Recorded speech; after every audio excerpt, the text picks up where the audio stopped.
मोहर अवस्थेत आहे किंवा मोहर बाहेर टाकत आहे त्याचं संरक्षण करणे हे फार गरजेचं आहे. आंबा आपण जशी जशी आंब्याखालील क्षेत्र आपल्या मराठवाड्यामध्ये वाढत आहे, विशेष करून केशर आंब्याची व्याप्ती वाढत आहे. बऱ्याच ठिकाणी कदाचित मी चुकत नसेल मोसंबीला रिप्लेस करून लागले आंबा, ही आजची परिस्थिती थोडीशी आलेली आहे किंवा शेतकरी तो विचार करत आहे. मग हे करत असताना आपल्याला आंब्याचं बहार व्यवस्थापनाकडे लक्ष देणं फार गरजेचं ठरेल. विशेष करून ज्या काय आंबा लागवडी होतात आपल्याकडे, तर घन लागवडीकडे आणि अतिघन लागवडीकडे शेतकरी विचार करतायत. म्हणजे जर आमच्याकडे एखादा शेतकरी आला, त्याला जर मी सांगितलं की तुम्ही 8 बाय 8 मीटरवरती लागवड करा, साहेब हे अंतर जास्त होत नाही, हा पुढचा प्रश्न येतो. मग पुढचं 8 बाय 8 वरती जास्त आहे ना 6 बाय 6 वरती साहेब हे पण मला अंतर जास्त वाटतं. काही जण लवकर जवळ लावतात, तसं काय करू का 1.5 बाय 4 मीटरवरती किंवा 3 बाय 4 मीटरवरती. हो बाबा, तर तसे करू शकतो आपण, पण जमिनी कशा आहेत आपल्या त्याचा विचार करणं फार गरजेचं आहे. ज्यावेळेस थोडंसं मी ह्या गोष्टी एक 5 मिनिटात बोलता, नंतर आपण बहाराकडे येऊ. आंब्याच्या बाबतीत ज्यावेळेस आपण लागवडीचा विचार करतो किंवा घन लागवडीचा आपण विचार करतो, तर त्यामध्ये कटाक्षाने आपल्याकडच्या बऱ्याचशा जमिनी ज्या आहेत त्या भारी जमिनी आहेत. ज्यावेळेस आंबा लागवड आपण घन किंवा अतिघन पद्धतीने लागवड करायचा विचार करतो, तर त्यावेळेस आपल्याकडची जमीन थोडी मध्यम असावी किंवा ज्याची जमीन हलकी असेल त्या ठिकाणी घन लागवड अतिघन लागवड आपण करू शकता. म्हणजे 1.5 बाय 4 मीटर नाही, तर मध्यम जमीन आहे त्यांनी 3 बाय 4 मीटर म्हणजे घन पद्धतीमध्ये. कारण जर भारी जमिनीमध्ये आपण लागवड केला तर मग बेड पद्धत आपल्याला घ्यावी लागेल का, म्हणजे 3 फूट रुंदीचा वाफा आणि त्याच्यावरती घेता येईल का, म्हणजे छाटणीची क्रिया आहे ती कमी होईल घन पद्धतीमध्ये. कारण आंब्याला जर आपल्याला घन पद्धतीकडे जायचं आहे तर छाटणी करायची आहे, आणि छाटणी जर करायची असेल तर आंब्याला जी फांदी छाटलेली आहे त्या फांदीला फुलं राहणार नाही. कारण की किमान 6 महिने मॅच्युअर किंवा जुनी फांदी पाहिजे तर तिला फुलं येणार नाही. लक्षात घ्या.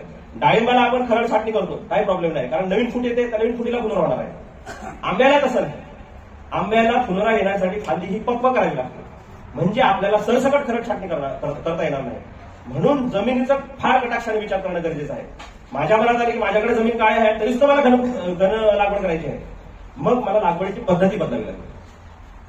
मग थोडं गादी वाफ्यावरती घ्यावी लागतील का, जसे की 3 फूट रुंद आणि जी काय असेल तर त्या पद्धतीनं, तर मग तिथं थोडीशी आंब्याची वाढ आपल्याला कमी करता येईल. तर ही गोष्ट आपल्याला करणं फार गरजेचं आहे. आता सध्याच्या घडीला ज्यावेळेस आंब्याचा आपण विचार करू लागलो त्यावेळेस आंबा आता मोहरामध्ये आलेला आहे किंवा येत आहे. आज योगायोगाने कालच्या मनाने आज थंडी सुद्धा, आता थंडी पुन्हा वाढणार आहे थोडी. पुन्हा जे काही आंब्याचा राहिलेला भाग आहे तो पूर्ण फुलोरा काढेल. फुलोरा काढल्यानंतर आंब्याचं मोहर संरक्षण होणं फार गरजेचं आहे. विशेष करून ज्या वेळेस आंब्याची वाढ खुंटली, म्हणजे आंब्याचे पालवी येण्याची क्रिया थांबली आणि जो शेंडा आहे फांदीचा, पालवीचा शेंडा, तो शेंडा हलका हिरवट झालेला आहे, म्हणजे तिथून मोहर बाहेर निघणार आहे, ही अवस्था राहते. आता ती बऱ्याचपैकी ती अवस्था गेली, पण त्यावेळेस आपल्याला मोहर बाहेर पुडलेला नाही पण पडण्याच्या स्थितीत आहे. ही ज्यांची स्थिती असेल, थोड्याशा लांबल्या किंवा भारी जमिनीतल्या बागा असतील, तर त्यांनी डेल्टामिथ्रिन 2 मिली प्रति लिटर या प्रमाणात फवारणी घ्यायची आहे. म्हणजे मोहर फुटून येण्याच्या आधीची अवस्था, फुटणार आहे अशी ह्या अवस्थेत डेल्टामिथ्रिनची आपण फवारणी घ्यायची आहे. ते झाल्यानंतर ह्याचा फायदा असा होईल की थंडी राहते, थंडीच्या वेळेस तुडतुडे येण्याचा प्रादुर्भाव खूप जास्त असतो. त्याचं नियंत्रण करण्यासाठी आपल्याला डेल्टामिथ्रिनचा म्हणजे आधी प्रतिबंधात्मक फवारणी घ्यायची.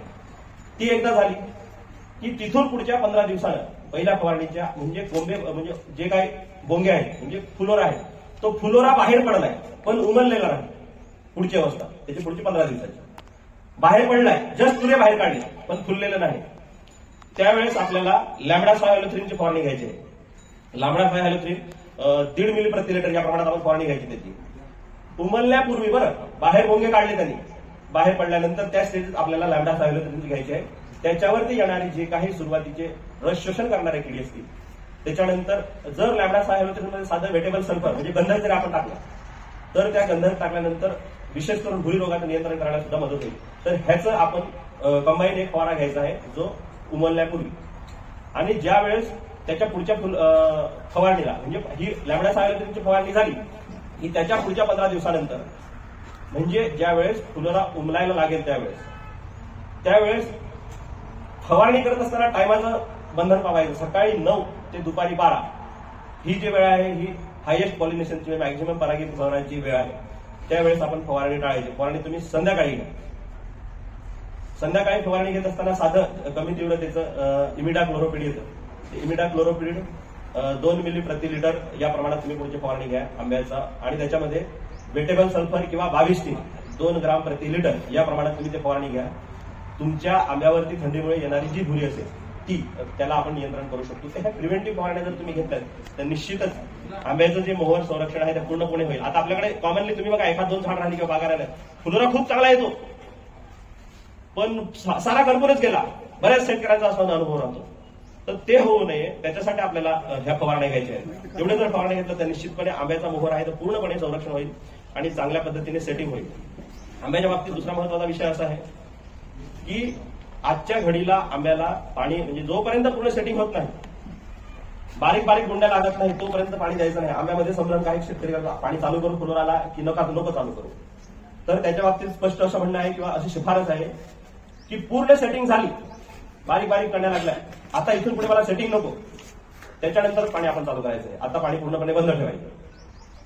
सेटिंग झाल्यानंतर 3 स्टेजला आपल्याला विशेष करून आंब्याची फळं गळू नये, फळगळ होऊ नये, वाढ चांगली व्हावी ह्यासाठी पोटॅशियम नायट्रेट म्हणजे 13-045 आपल्याला एक गुंडी अवस्था, पुढची फवारणी वाटाण्याची अवस्था आणि त्याच्या पुढची फवारणी गोटीची अवस्था, अशा 3 स्टेजला आपल्याला पोटॅशियम नायट्रेट 10 ग्राम प्रति लिटर या प्रमाणात फवारणी घ्यायची. ह्याच्याने तुमची आंब्याच्या फळाची साईज एकसारखी वाढेल आणि साईज चांगली मिळाली म्हणजे आपल्याला पुढे सगळे एका झाडावरती चांगल्या पद्धतीचे फळं मिळतील. तर त्यासाठी आपल्याला पोटॅशियम नायट्रेट म्हणजे 13-045 जे आहे तर त्या फवारण्या घ्यायच्या. आणि पूर्ण सेटिंग एकदा झाली की जर प्लॅनोफिक्स आपल्याला सगळ्यांना माहितीच आहे, नॅफ्थॅलिक ऍसिटिक ऍसिड, प्लॅनोफिक्सची आपण फवारणी घ्यायची.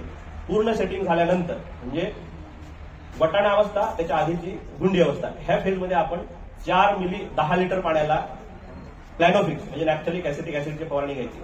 आता हे मी बरंच बोलतो, बऱ्याच जणांच्या लक्षात राहील किंवा लक्षात राहणार नाही, लिहून घेतील त्यांच्या राहील, अदरवाईज हे आपण फॉरवर्ड करू किंवा तुम्हाला हा मेसेज देऊ ज्यांच्याकडे आंबा आहे त्यांनी. एवढी जर खबरदारी घेतली. आणि आता एक कोकण कृषी विद्यापीठाची शिफारस आहे आंब्याच्या बाबतीत, जर आंब्याची फळमाशी कमी करायची आहे आणि फळावरचे येणारे डाग आहेत आणि चिकटा आहेत त्याचं नियंत्रण करायचं असेल किंवा त्याच्यापासून प्रतिबंध करायचा असेल तर पेपर बॅगची शिफारस आहे. पेपरच्या बॅग आहेत त्या बॅग आपण जर गोटी अवस्थेमध्ये जर फळाला आपण लावल्या, गोटी अवस्था ही महत्वाची आहे, त्या अवस्थेत आपण जर बॅगिंग केली कापडाची किंवा बटर पेपर बॅग ज्या आहेत त्या महाग जातात आणि जर रेग्युलर पेपरच्या ज्या बॅग आहेत आपल्या न्यूजपेपर त्या शिवून घ्यायच्या. टेलर म्हणजे आपण एक तर स्टॅपलर करा किंवा लमसम ज्या महिला बचत गट असतील त्यांच्याकडून तुम्ही शिवून घेऊ शकता आणि त्यांची पॅकिंग करा. निश्चितच तुम्हाला फळं चांगली मिळतील, डाग विरहित फळं मिळतील, फळमाशीचा प्रादुर्भाव होणार नाही. तर ही शिफारस आहे तर ती गोटी अवस्थेत आपल्याला पॅकिंग करायची, कुठपर्यंत फळं काढणीपर्यंत ती आपल्याला तशीच करायची आहे. हे केलं तर त्याला मग वरती रस शोषण किडीचा प्रादुर्भाव नाही, फवारणीची काही गरज नाही त्या फळावरती विशेष करून. तर एवढी आंब्याच्या बाबतीत आपण खबरदारी घ्या. निश्चितच आंब्याचा बहार हा चांगला घेता येईल.